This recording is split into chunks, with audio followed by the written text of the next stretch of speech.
అందరికీ నమస్కారం. మొదటిసారి మా ఛానల్ చూస్తున్న వారైతే మా ఛానల్‌ని సబ్స్క్రైబ్ చేసుకోవడం మర్చిపోకండి. అలాగే పక్కనే ఉన్న బెల్ ఐకాన్‌ను క్లిక్ చేయండి. పరమాచార్య స్వామి వారు తమని తాము సాధారణ సన్యాసిగా చెప్పుకున్న కొన్ని సంఘటనలు వారి నిజరూపాన్ని, వారి అపార శక్తిని తెలియపరుస్తాయి. అలాంటి ఒక సంఘటన నా జీవితంలో జరిగింది.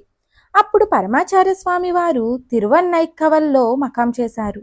నేను నా భర్త మహాస్వామి వారిని దర్శించుకొని తిరిగి తంజావూరు వెళ్ళిపోవాలని. మరుసటి రోజు సోమవారం అమావాస్య.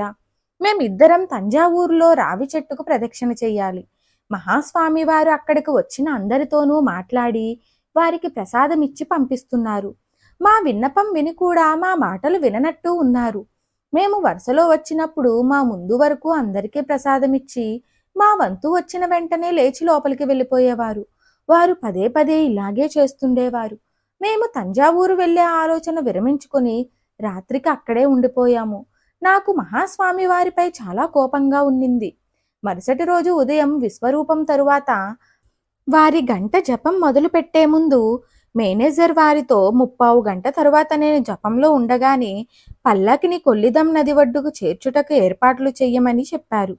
వారు పల్లకి లోపల కూర్చొని తలుపు వేసుకున్నారు. రావి చెట్టుకి ఎలాగో ప్రదక్షిణలు చెయ్యలేమని తెలుసుకొని కనీసం మహాస్వామి వారి చుట్టూ తిరుగుదామని అనుకున్నాము. మేనా చుట్టూ ప్రదక్షిణలు చేయడం మొదలుపెట్టాము. అది పూర్తయిన తరువాత పల్లకి బయలుదేరింది. మేము కూడా దాని వెంట వెళ్ళి కొల్లిదం చేరుకొని అక్కడే స్నానాదులు ముగించాము. పరమాచార్య స్వామి వారు తమ అనుష్ఠానానికి కూర్చుంటూ నన్ను పిలిచి, ఎన్ని ప్రదక్షిణలు చేశావు అని అడిగారు. 90 ప్రదక్షిణలు అని చెప్పాను.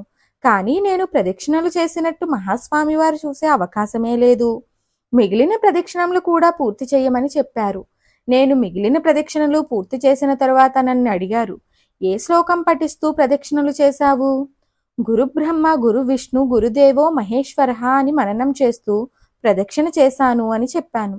రావి చెట్టు ప్రదక్షిణ చేసేటప్పుడు ఏ శ్లోకం పఠిస్తావు అని అడిగారు. మూలతో బ్రహ్మ రూపాయ, మధ్యతో విష్ణు రూపాయ, అగ్రతో శివరూపాయ వృక్షరాజయతే నమో నమః అని అన్నాను.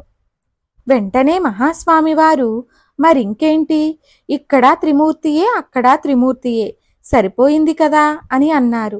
ఈ మాటలు చెప్పి నన్ను ఆశీర్వదించి ప్రసాదమిచ్చారు.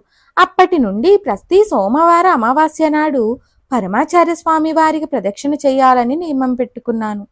జయలక్ష్మి అమ్మాల్, పొల్లాచి, మహా పెరియవల్ దర్శన అనుభవంగల్ నుంచి. అపార కరుణా సింధుం జ్ఞానదం శాంతరూపిణం శ్రీ చంద్రశేఖర గురుం ప్రణమామి ముదాన్వహం. జై జై శంకర, హర హర శంకర.